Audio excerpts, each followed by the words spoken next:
Hello guys, good morning, good afternoon and good evening no. Saan man tayo sa mundo. And today's video we are going to present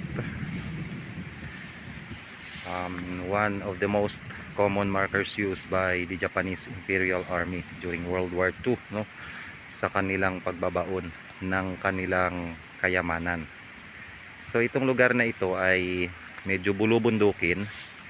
At ang terrain dito mula dyan sa baba na yan, parang nag-step yung bundok.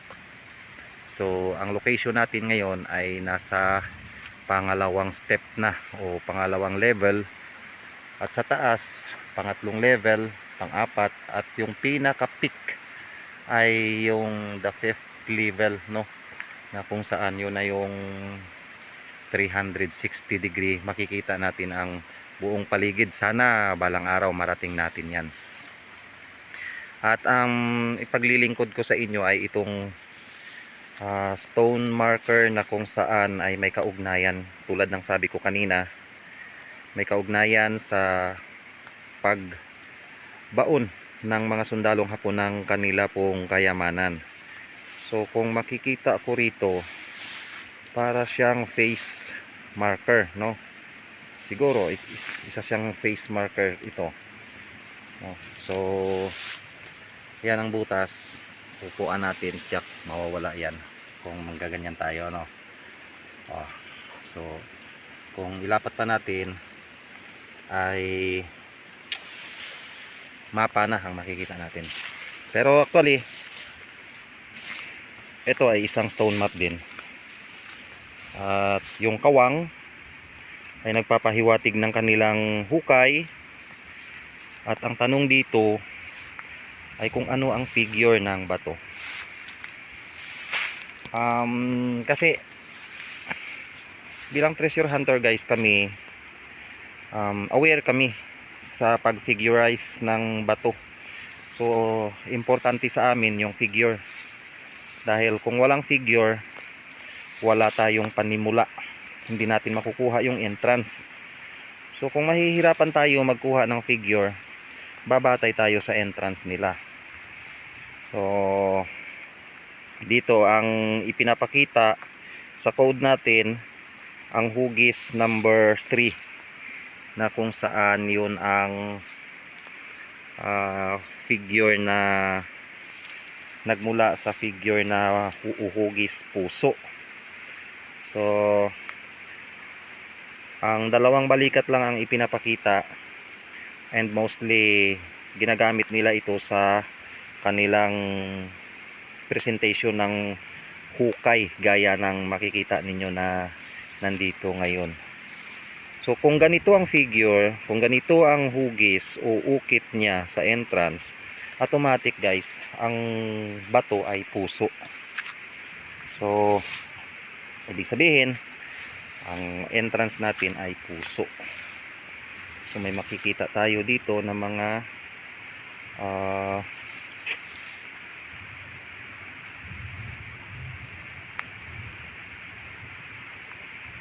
ukit. So ito ay mga bato ito mga bato ito in top view kung mahukay natin sa baba. Pero dito hindi na natin ma-analyze ng mabuti dahil medyo itim na yung bato, inuulanan kasi. So ang hugis puso nito ay medyo bukang-buka. Dito siya nagpuso. Kung patungan natin, dito siya. Ito yung sentro. Ayan siya, nagpuso siya. Ayun. So kung titingnan natin naman dito, yan ang kanyang itsura. Yan, bukang-buka na pagkapuso. So ito, nag-circle siya. So ma-analyze natin yan balang araw kung ano yan. At dito may napansin ako na kapag ganito, yung parang puwit ng pagong, ay malapit na yung hinahanap natin. Ang ibig sabihin ay look for another sign. So ang gusto kong malaman dito ay yung simula ng kanilang puso, uhukay. Kung ang alignment ng puso So sabagay, depende naman sa pag-approach natin yan. Pero ako o kami, hinahati namin yung puso. At saka yung line sa gitna, yun ang directional na ginagamit namin. So pareho yung direksyon niya. Kung dyan ang puso, pareho ang direksyon niya. So ang assignment dito, saan yung entrance o saan magsisimula ng hukay. So ito lang guys, como ito yung puso, itong entrance ay ito na rin yung bato mismo. Yung number 3 dito, ito na yung bato dito. So ano ang kanyang sinasabi? Sa gilid niya. So kung i-approach natin dito, left natin ito. So punta tayo dito. Kung mag-approach tayo, ang left niya is ito. So sa makatuwid, ito yung tuloy-tuloy na hukay, yung kawang. Dito, yung kawang, tuloy-tuloy na kawang. So medyo malayo, no? Distance siya pa ganun. Ang alamin naman natin kung saan tayo magsisimula. Nako.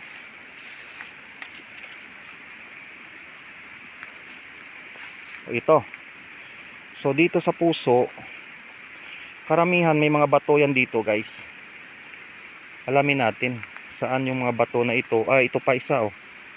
O yan, left and right na kung saan ay magpapahiwatig ng lapad ng hukay natin. Ito at saka ito. So kung dito magsimula, pag ganun tayo. So titingnan natin kung may bato tayong makikita banda rito. Saan ka na? Masuka lang kasi.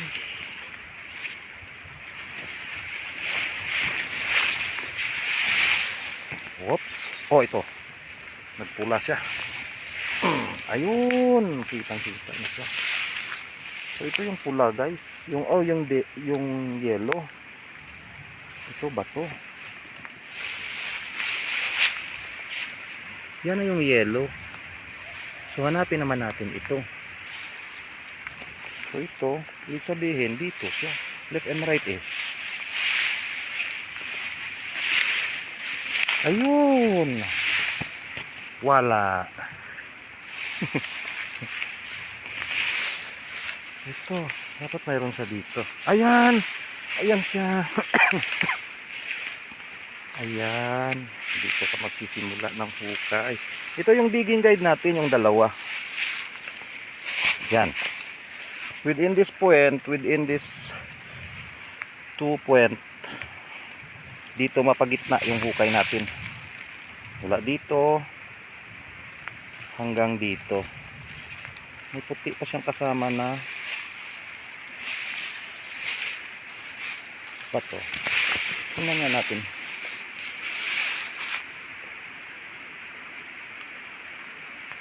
Baka ito. Tingnan niyo guys. Parang rectangle shape siya. May guhit siya oh. So ito na rin siya.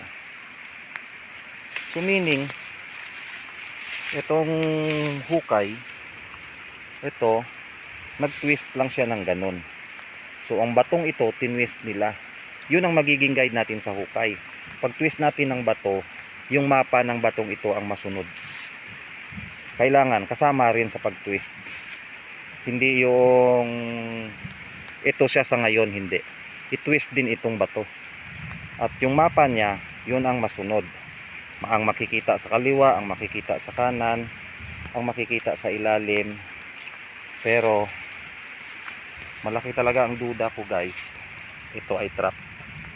So kung mapansin niyo, isa siyang female organ, no? Tawang dito, tapos meron siya doon. So parang letter I, parang ganoon siya. Kasi yun naman ang yung trap sign, yung letter I. Kutsara, ganoon din siya.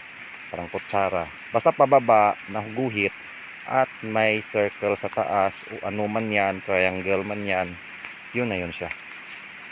So dito yung trap niya. So yung treasure niya, kung sagad ang hukay mo hanggang doon, ibig sabihin kung sagad ang hukay mo hanggang doon, sa pull mo yung trap. Ibig sabihin nito, bago ang trap. nandun yung treasure. So hindi lang natin alam kung left siya or right siya dahil sa napakarumi, o hindi natin mabasa ng mabuti dahil maitim kasi tag-ulan tayo ngayon. So hanggang dito lang guys, ang Binuki Treasure TV ay inihahandog sa inyo ang mga video na amin pong ina-upload. So hinihiling namin na tingnan lang ninyo sa mga past videos natin, at higit sa lahat, nakukal,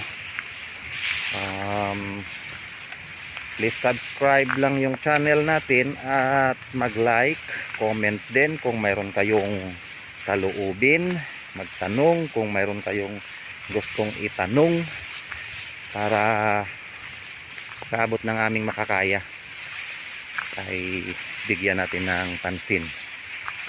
So tulad ng sinasabi ko, kailangan ko ng subscribers para ma-monetize ako ni YouTube. Dahil malapit na. Dahil kagabi tiningnan ko, mayroon akong 30. So kung mayroon man nanood sa inyo sa ngayon, mapabilang ka sana sa pang 31. At konti na lang, 970 pa. So sana mabawasan yung 970. Konti lang naman yung 970. So salamat ng marami sa inyong panunood. Sana ligtas kayo sa mga ginagawa nating treasure exploration. At kami ay uuwi na dahil natapos na ang oras ng aming pagtrabaho. So salamat ng marami, mabuhay po kayong lahat.